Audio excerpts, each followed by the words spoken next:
안녕하세요. 저는 올해 42살이 된 남자이고 슬아의 아들 한 명 있습니다. 저는 몇 년 전 아내와 이혼을 하고 제 인생이 끝난 줄 알았는데 기적적인 일이 일어나서 여러분도 삶의 희망을 버리지 않았으면 좋겠다는 마음으로 사연을 보내봅니다. 저와 아내는 30대 중후반에 결혼을 했어요. 저는 그때 당시 사업가였고 아내는 평범한 회사원이었죠. 솔직히 그때 제 사업이 너무나도 잘 되어서 저는 나이가 어린 편이었음에도 불구하고 모두의 부러움을 받는 성공적인 사업가였습니다. 아내와 저는 친구의 소개로 만났는데 친구가 말하기로는 그녀가 저를 옛날부터 좋아했다며 소개를 해달라고 자기한테 부탁을 했다더라고요. 저는 솔직히 사랑보다는 일이 더 좋았고 여자를 만날 여유도 없었지만 그래도 저를 좋아한다는 사람한테 만나보지도 않고 거절하는 건 예의가 아닌 것 같아 간단하게 식사만 하고 오려고 했습니다. 저는 회사 근처 근사한 레스토랑에서 그녀를 기다리고 있었는데 왠지 모르게 떨리는 거 있죠? 물을 먹으면서 심호흡을 하고 있는 그때 그녀가 들어왔습니다. 아내의 첫인상은 정말 예뻤어요. 뒤에서 후광이 비치는 느낌이 들었습니다. 아내는 제 앞에 앉더니 수줍게 안녕하세요 라고 인사를 하더군요. 저도 인사를 하고 같이 식사를 하면서 서로의 이야기를 마음껏 풀어갔습니다. 그런데 오랜만에 일 얘기가 아니라 오로지 나라는 사람에 대해서 이야기를 하니까 너무 기분이 좋고 말도 잘 통하더라고요. 저는 깊은 관계를 만들기 위해서 나온 자리는 아니었는데 그렇게 잘 맞는 사람과 오랜만에 대화를 해서 식사를 끝마치고도 더 진솔한 대화를 하고 싶었죠. 식사를 마치고 나오니 그녀가 저에게 혹시 전화번호라고 말하면서 자신의 휴대폰을 건네더라고요. 저는 제 전화번호를 주고 그날은 바로 집으로 돌아왔습니다. 집에 도착하고 얼마 지나지 않아 그녀에게 전화가 오더군요. 다음에 또 만나서 이야기 나누고 싶다길래 바로 다음날 데이트 약속을 잡았고 그날 새벽까지 전화를 했어요. 다음날에 만나서 이야기도 나누고 맛있는 것도 먹으면서 그렇게 친해졌습니다.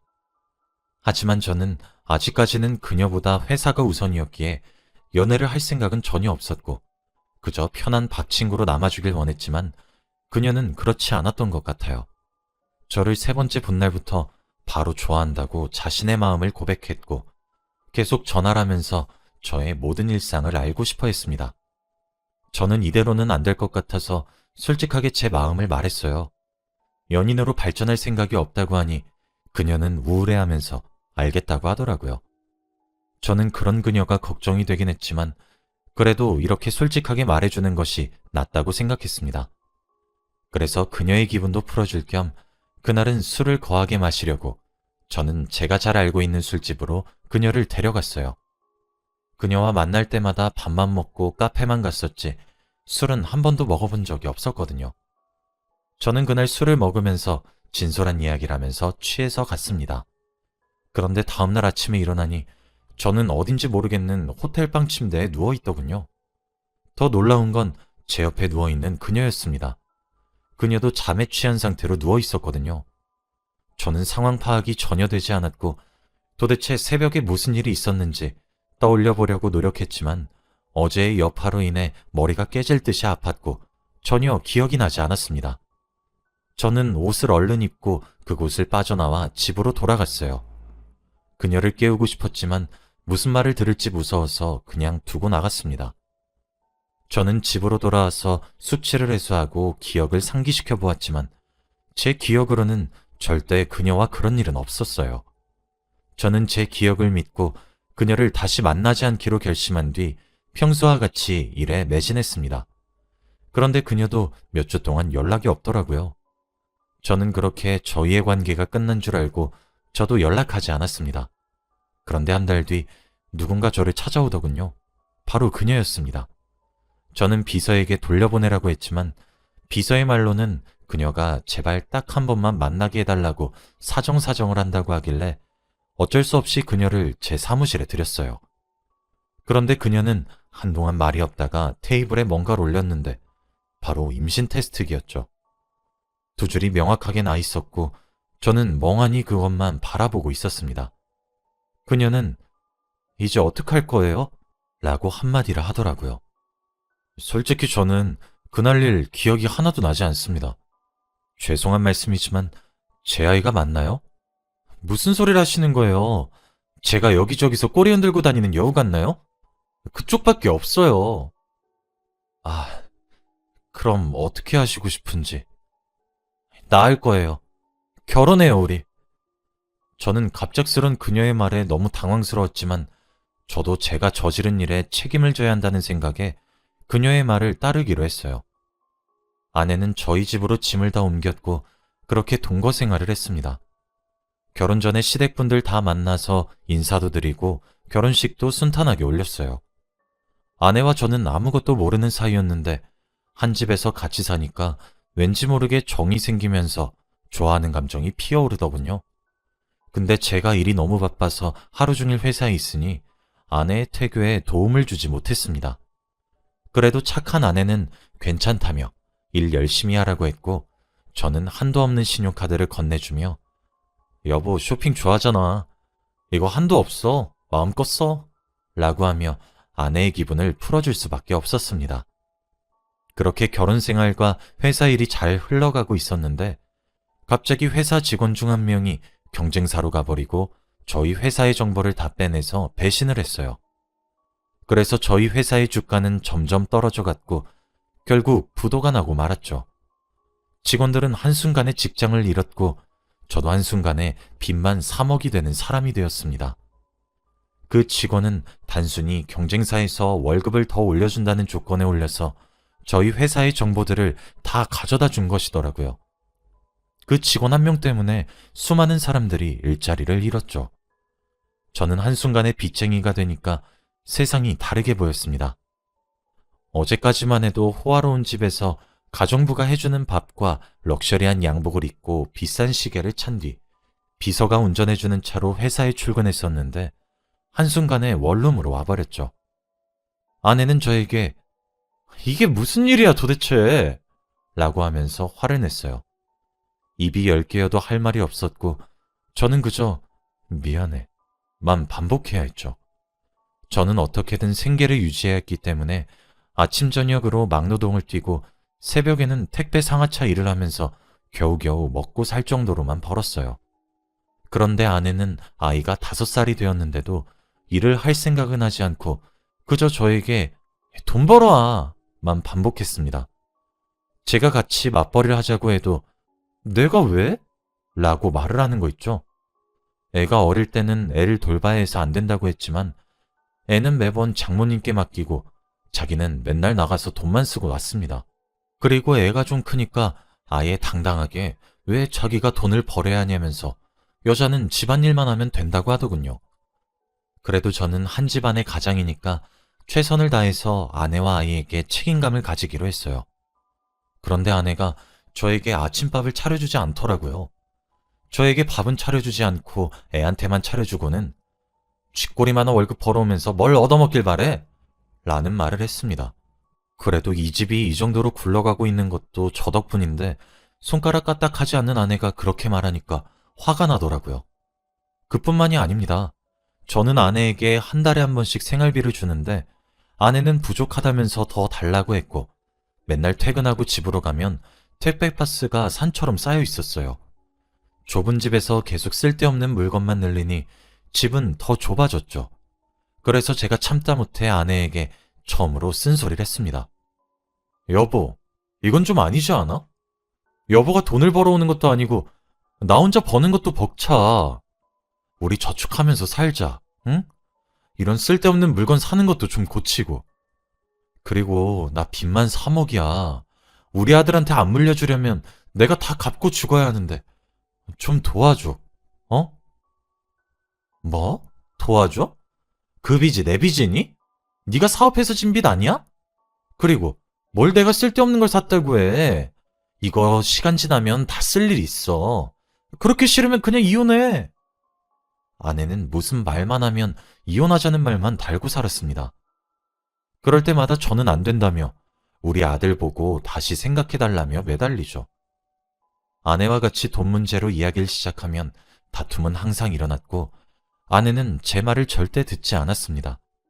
고치라고 해도 절대 안 고치죠. 그리고 며칠 뒤 장모님께서 연락이 오시더라고요. 그래서 장모님을 만나러 간 카페에 가서 장모님 앞에 앉았습니다. 그런데 앉자마자 장모님이 저에게 물컵에 담긴 물을 제 얼굴에 뿌리시더라고요. 저는 너무 당황스러웠죠. 장모님, 이게 무슨... 김서방, 미쳤나? 우리 딸 고생시키지 않는다며! 김서방이 우리 딸 인생 다 망쳐놓고 이래라 저래라 할 자격이 있나? 이렇게 한 집에서 같이 살아주는 것만으로도 감사해야지. 우리 딸 평생 손에 물 한 번도 안 묻히게 살게 해주긴다길래 그 집으로 시집 보낸 건데 어디서 남자가 말이야 살림하는 여자한테 명령질이야. 이럴 거면 우리 딸이랑 이혼해! 라고 하신 뒤 카페를 나가셨습니다. 저는 그때 너무 당황스럽더라고요. 장모님께 한마디도 못 해보고 저는 바로 일을 하러 가야 했습니다. 알고 보니 장인어른이 장모님으로부터 평생 남편 대접 못 받으면서 살아왔더라고요. 시부모님은 집안의 중요한 일은 다 장모님이 결정하셨는데 장모님은 외동딸인 아내한테만 신경 쓰지 장인어른에게는 전혀 관심이 없었고 장인어른은 무슨 일이든 발언권이 없다고 합니다.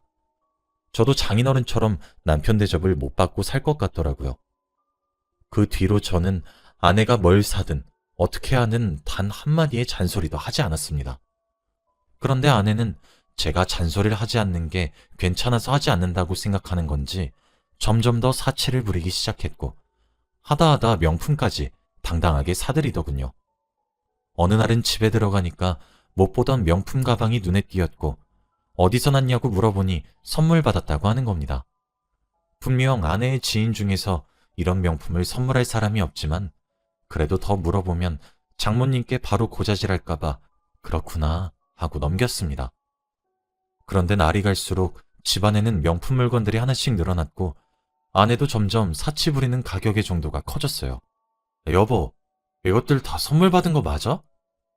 아이, 맞다니까? 네 월급으로 이런 거 살 수 있을 것 같니?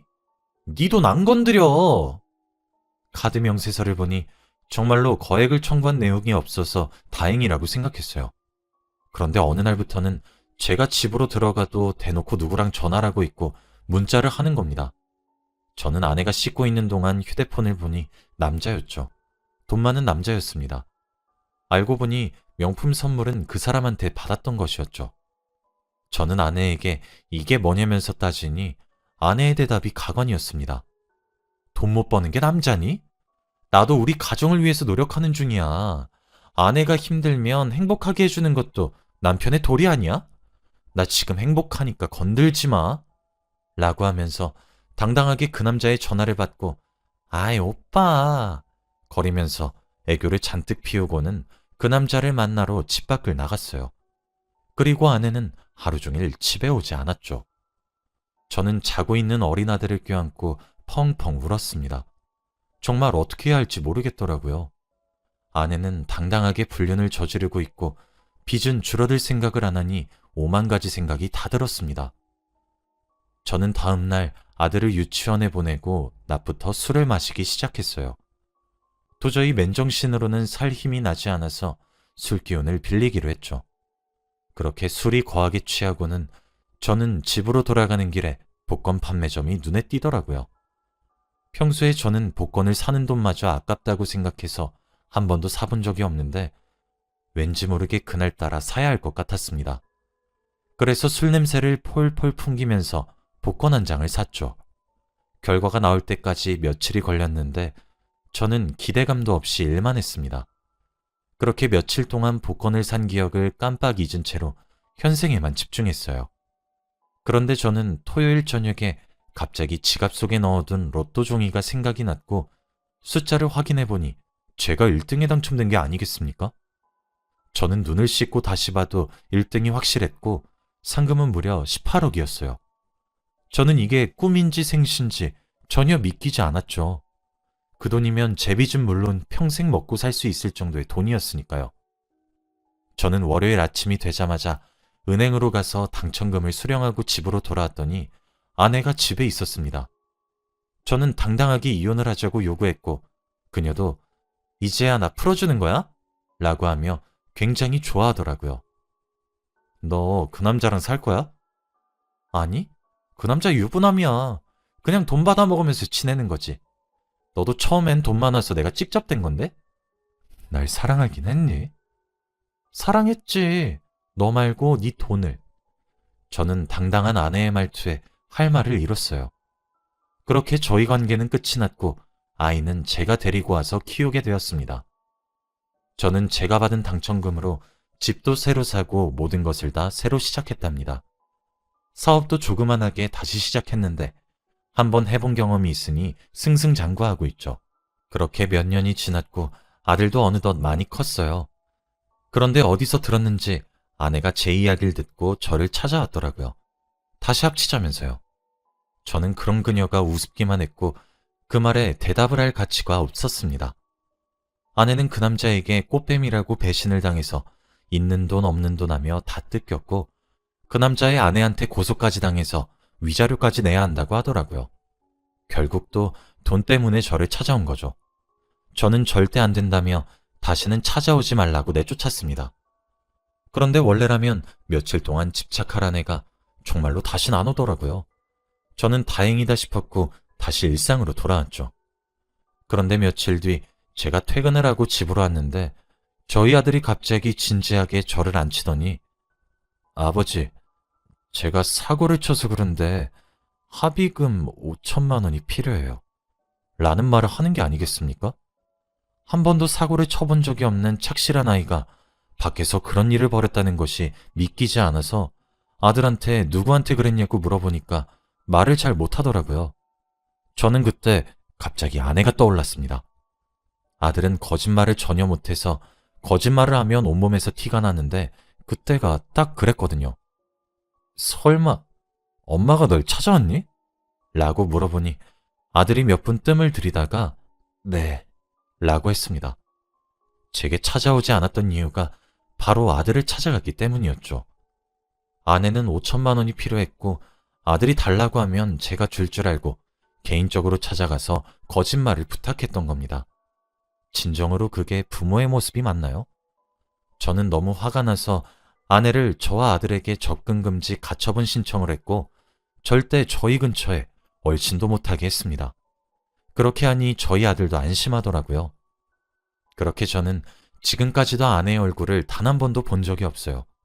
살았는지 죽었는지도 모릅니다. 아들도 엄마를 본 적이 없다고 해요. 여러분, 정말 사람 인생 아무것도 모릅니다. 평생 돈 많은 채로 살 줄 알았던 저도 한순간에 빚쟁이가 되었고 한순간에 로또 때문에 부자가 되었어요. 그런데 확실히 알아차린 게 사람이 밑바닥을 보이니까 사람이 걸러지더군요. 제가 만약 빚쟁이가 되지 않았더라면 아내의 속내를 전혀 모르고 살았을 것 같아요. 그거 하나는 좋은 것 같아요. 제 이야기는 여기까지입니다. 들어주셔서